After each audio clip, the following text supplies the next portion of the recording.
तेज हवा में दिए बार बार पूछने लगे। भैरवनाथ मंत्र पढ़ते हुए अपनी कमंडल से कुएं में जल अर्पित कर रहा था। उसकी आवाज़ और ऊंची हुई और कड़क होती जा रही थी। ओम कालिकाय नमः, ओम पिशाचिनी नमः। राघव और विक्रम दोनों मंडल के अंदर बैठे थे, लेकिन उनका दिल जोर जोर से धड़क रहा था। उनके सामने कुएं से धीरे धीरे धुआं उठ रहा था, जो आकार लेकर औरत की शक्ल में बदल रहा था। वह औरत अब पूरी तरह बाहर आ चुकी थी। उसका चेहरा विकृत था, होठ फटे हुए, आंखें गड्ढे में लाल जलती हुई आंख और लंबे नाखून से खून टपक रहा था। उसके गले में टूटी हुई माला लटक रही थी। उसकी आवाज़ हवा में गूंज उठी। क्यों रोका मुझे? मैं किसी का आदेश नहीं मानती। जिसने मुझे धोखा दिया, मैं उसे हर युग में ढूंढूंगी। और अब तुम मेरे शिकार हो। राघव कांपते हुए बोला। वो हमें देख रही है। भैरवनाथ ने त्रिशूल उठाकर कहा, तू श्रापित आत्मा है। तेरी मुक्ति तभी होगी जब तू इस कुएं से हमें हमेशा के लिए बंध जाए। तेरी मुक्ति तभी होगी जब तू इस कुएं से हमेशा के लिए बंध जाएगी। लेकिन चंद्रिका ने चीख कर जवाब दिया, मुक्ति? मैं मुक्ति नहीं चाहती। मैं बदला चाहती हूँ, हर इंसान से जो इस धरती पर सांस लेता है। अचानक उसके बाल हवा में फैल गए और सांपों की तरह लहराने लगे। एक झटके में उन्होंने विक्रम का कैमरा पकड़कर तोड़ डाला। कांच के टुकड़े इधर उधर बिखर गए। विक्रम डर से चिल्लाया, मुझे जाने दो, मैं यहाँ नहीं रहना चाहता। लेकिन जैसे ही उसने मंडल से बाहर निकलने की कोशिश की, भैरवनाथ गरज उठा, अगर बाहर निकले तो उसी पल मारा जाएगा।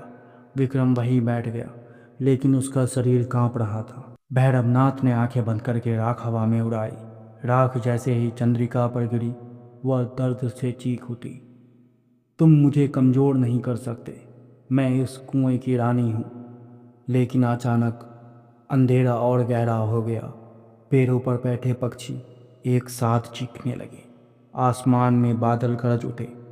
राघव ने देखा कि कुएं के चारों ओर और भी परछाइयाँ घूम रही थी। दर्जनों आत्माएं, हर एक का चेहरा अधूरा, कोई सिर बिना शरीर, कोई शरीर बिना हाथ पांव।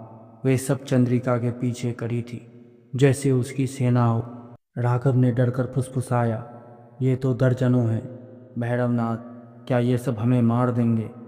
भैरवनाथ पसीना पोंछते हुए बोला, ये उसकी कैद में है, लेकिन अगर अनुष्ठान अधूरा रह गया तो ये सब बाहर निकलकर पूरे गांव को निकल जाएंगे। चंद्रिका धीरे धीरे मंडल की ओर बढ़ने लगी। जैसे ही वह पास आई, दिए अपने आप फूटकर बुझ गईं। केवल चांदनी का हल्का उजाला रह गया था। उसने सीधा राघव की ओर देखा। तूने मुझे जगाया है, अब तू ही मेरा होगा। उसकी आवाज़ सीधे राघव के दिमाग में गूंज रही थी। राघव की आंखें उलझ गई। उसने देखा कि कुएं के अंदर एक और दुनिया है। आग की नदियाँ, चीखते हुए इंसान और अर्जुन की आत्मा जो वहीं कैद थी। राघव, आ जाओ हमारे साथ। अर्जुन की आवाज़ भी उसे सुनाई दे रही थी। राघव कांपते हुए मंडल से उठने ही वाला था कि भैरवनाथ ने त्रिशूल जमीन पर मारा। हिम्मत रखो, उसकी माया में मत फंसो। भैरवनाथ ने भैरवनाथ ने आंगनी कुंड में घी डाला और मंत्रों की गूंज और तेज कर दी। अग्नि अचानक ऊंची हुई और उसकी रोशनी में चंद्रिका की परछाई कांपने लगी। वह चीखते हुए बोली, नहीं, तुम मुझे रोक नहीं सकते, मैं बदला लेकर रहूंगी। उसके हाथ अचानक लंबे होकर भूतिया पंजों में बदल गए और मंडलों पर झपटने लगे। विक्रम डर से आंखें बंद कर चुप बैठा रहा, लेकिन पंजे जैसे ही मंडल को छूते, आग भड़कती और उसे पीछे ढकेल देती। भैरवनाथ ने जोर से कहा, तेरी शक्ति इस मंडल से बाहर नहीं जा सकती। लौट जा नरक में, वरना तेरी आत्मा भस्म हो जाएगी। लेकिन चंद्रिका ठहाका मारते हुए बोली, तुम सोचते हो कि यह मंडल मुझे रोक सकता है? मेरे पास रक्त की शक्ति है और मैं उसे अभी लूँगी। इतना कहकर उसने अपनी लंबी जीभ निकाली और विक्रम की ओर बढ़ी। उसका चेहरा विचित्र होकर बिल्कुल पास आ गया। विक्रम चीख उठा, भैरवनाथ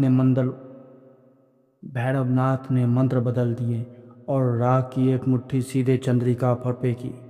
वह राख जैसे ही उसके चेहरे पर पड़ी, उसका चेहरा जलने लगा और वह पीछे हट गई।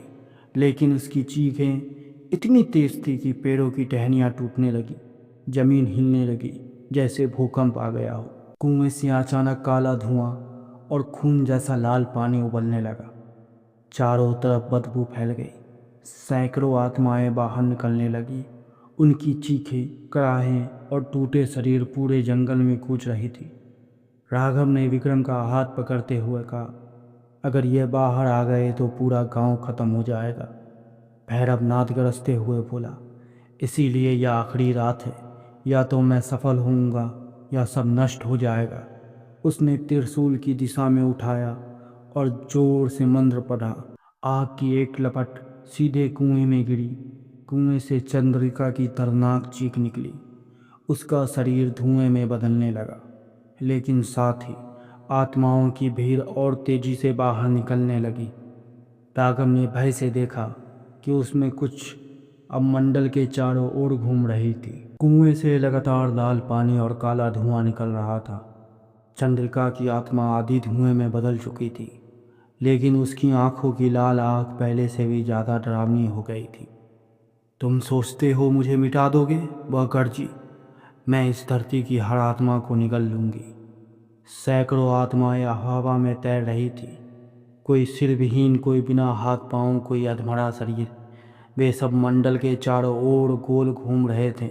राघव और विक्रम बीच में बैठे कांप रहे थे। विक्रम तो लगभग बेहोश होने वाला था। भैरवनाथ लगातार मंत्रों का उच्चारण कर रहा था, लेकिन उसका शरीर अब थकने लगा था। अचानक चंद्रिका सीधे राघव की ओर बढ़ी। उसके चेहरे पर खून टपक रहा था। तू ही है जिसने मुझे जगाया, अब तू ही मेरे साथ नर्क में जाएगा। राघव की आंखें धुंधली पड़ने लगी। उसे देखा, कुएं के नीचे जलती हुई नदियाँ, लाशें तैर रही हैं और अर्जुन वहीं बैठा है हाथ फैलाए। राघव, मेरी चंद्रिका को बचा लो, उसे मुक्त कर दो। अर्जुन की आत्मा की धीमी आवाज़ उसके कानों में गूंजी। राघव कांपते हुए भैरवनाथ से बोला, सिर्फ अनुष्ठान काफ़ी नहीं। चंद्रिका तब तक मुक्त नहीं होगी जब तक उसे अर्जुन की आत्माओं से न मिलाया जाए। भैरवनाथ ने चौंक कर कहा, यह सच है, लेकिन उसके लिए किसी जीवित इंसान को बलिदान देना पड़ेगा। कोई एक जीवित उसकी जगह नरक में जाएगा। राघव और विक्रम दोनों के चेहरे सफ़ेद पड़ गए। विक्रम चीख पड़ा, नहीं, मैं अपनी जान नहीं दूंगा, मुझे बचाओ। लेकिन राघव चुप रहा। उसने धीरे धीरे खड़े होकर कहा, अगर मैं न रहूं तो मेरी स्टोरी अधूरी रहेगी, लेकिन अगर ये आत्माएं बाहर आ गई तो पूरा गांव नष्ट हो जाएगा। कोई तो होना चाहिए जो इसे रोक सके। भैरवनाथ ने गहरी सांस ली और बोला, तू तैयार है बेटे? राघव ने सिर झुका लिया। विक्रम रोते हुए बोला, नहीं राघव, मत कर ऐसा, हमें निकलने का कोई और रास्ता ढूंढेंगे। लेकिन राघव ने उसकी ओर देखकर कहा, अगर हम भाग भी गए तो ये आत्माएं हमें कभी नहीं छोड़ेगी। मैं इसे यही ख़त्म करूँगा। भैरवनाथ ने मंडल के बीच राघव को खड़ा किया, उसके चारों ओर आग की रेखा खींची और मंत्र पढ़ने लगा। कुएं से अचानक अर्जुन की आत्मा बाहर आई। वह कमज़ोर लेकिन शांत दिख रही थी। उसने राघव से कहा, धन्यवाद, तूने मेरी आवाज़ सुनी। चंद्रिका गरजते हुए बोली, नहीं, अर्जुन मेरा है, कोई और उसे नहीं ले सकता। लेकिन तभी राघव ने अपनी हथेली काटकर खून की कुछ बूंदें अग्नि कुंड में डाली। आग अचानक तेज होकर आसमान छूने लगी।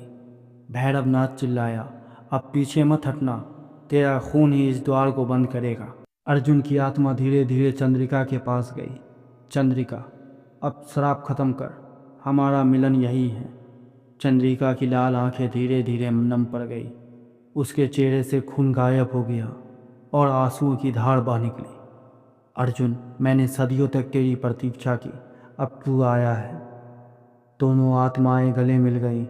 अचानक जोरदार विस्फोट हुआ। कुएं से निकली सारी आत्माएं चीखते हुए वापस अंदर जाने लगी। चंद्रिका और अर्जुन का चेहरा धुंध में बदल गया और वो दोनों कुएं के भीतर विलीन हो गए। कुएं का पानी अचानक शांत हो गया। धुआं गायब हो गया। चारों तरफ अजीब सी खामोशी छा गई। भैरवनाथ जमीन पर गिर पड़ा, थका हुआ लेकिन मुस्कुराते हुए बोला, नर्क का दरवाज़ा बंद हो चुका है। राघव भी वहीं गिर पड़ा। उसका चेहरा पीला था, लेकिन वह जिंदा था। भैरवनाथ ने आश्चर्य से कहा, तू बच गया, शायद क्योंकि तेरी नीयत साफ थी।